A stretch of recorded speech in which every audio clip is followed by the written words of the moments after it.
Good morning, everyone. Good How is it morning. going today? I hope you all are doing great and ready to dive into something very relatable. Before we start, let me introduce myself. My name is Alzirah Sabrina as an economic education student with ID number 49, and I will be your guide to explore the world of economics. Alright, have you ever wondered why a new iPhone or Samsung is so incredibly expensive at launch, yet a thousand of people still queue up to buy it?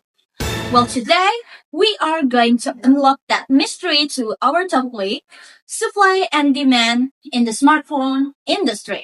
Alright, by the end of the session, I want you to be able to first explain demand and supply, second, understand price formation, and third, analyze smartphone market strategy. Let us start with the first pillar, demand. In general economics, is the quantity of goods that customers are willing and able to purchase at various prices. Now look at this curve. It slopes downward, right? This just represents the law of demand. Ceteris paribus. If the price goes up, demand goes down. If the price goes down, demand goes up. Why? Because we have a limited budget and we always look for the best value. But wait, demand is not just about the price. It can be shifted by the income or customer taste. If you get a bonus at work, your demand for a luxury smartphone might increase, even if the price stays the same. Alright, think about this way. If the new iPhone 17 Pro Max price is actually 25 million, the thousand of people are willing to buy it. But if the price increased to 30 million, 700 people are actually will buy it. This is a movement along the curve. However, when Apple actually only released 50 units, they create that sold out status. The scarcity moved the entire curve to the right. Suddenly, even at that high 30 million price, the number of people that wanting that phone it's actually increased because the value has skyrocketed. Now, class, I want you to put on your CEO hat. Suppose you're running a tech giant. We need to talk about the supply, which is simply a total amount of goods you make available to the market. Did you notice the curve slopes upward? This is the law of supply. The higher the price, the more you want to sell because you are a profit seeker. If an iPhone sells for 10 million, you might only supply 50,000 units. But let's say the price hits 25 million. Now you are excited. You ramp up production to 50,000 units to chase that profit. However, supply in the tech world depends on the production. If the price of microchips or OLED screens goes up, it becomes harder to supply the same amount. This is what happened during the global chip shortage. Supply shifted to the left and the price went up. So, where do the buyer and seller agree? Right here. This is where the price of your phone decided. At this point, there is no shortage. Where everyone wants to buy it, it is gone. And no surplus.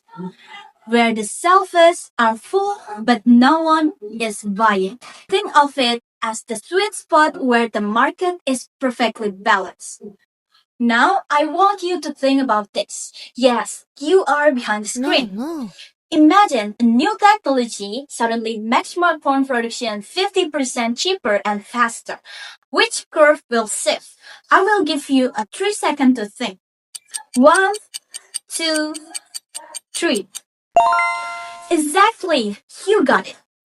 The supply curve will shift to the right because it is cheaper to make and companies can produce million more and as the result the price of high-end technology becomes more affordable for everyone. That is how progress benefits the consumer. Here is the big brain question.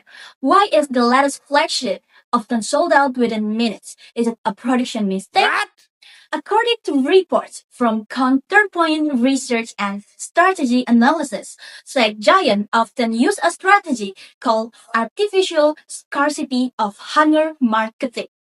Imagine you have all the money in the world and you're ready to buy the iPhone 70 Pro Max.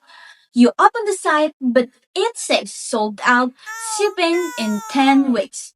Now, logically, you should be frustrated, but psychologically, your brain just upgraded that phone from a gadget to a trophy. This is what we call by the strategy scarcity.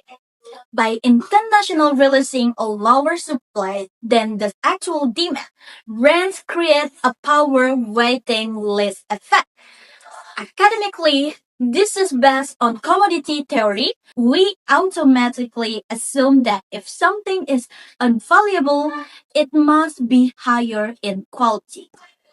That's why the impact prices stay high and brands looks more exclusive. When you see that sold out sign, your brain stop asking, is this phone worth $1,500? And start thinking, why is everyone else fighting for it? I need to get one too. By the time that you finally get it, you're not just paying a pawn. You're buying the status of being the person who actually won the rest. In marketing, affability is boring, but scarcity is magnetic. This shifts the demand curve even further to the right. So the company is not just following the market, they are strategically manipulating it to keep the hype and the price high. We have learned that demand is about our desire, supply is about the producer capability, and equilibrium is the balance between them. Understanding this curve will give you a superpower to see how the smartphone industry really works. Before I leave you today, I want to leave you with a thought. Next time, when you see a limited edition smartphone or a pre-order countdown, you ask yourself, is this a real need or just a market manipulation? Do not just see a price tag, analyze it, ask yourself, and also, do you want to buy it or do you need it? Thank you for being such an amazing audience today. I will see you in the next section. Stay curious and goodbye. I just had to let you know you're.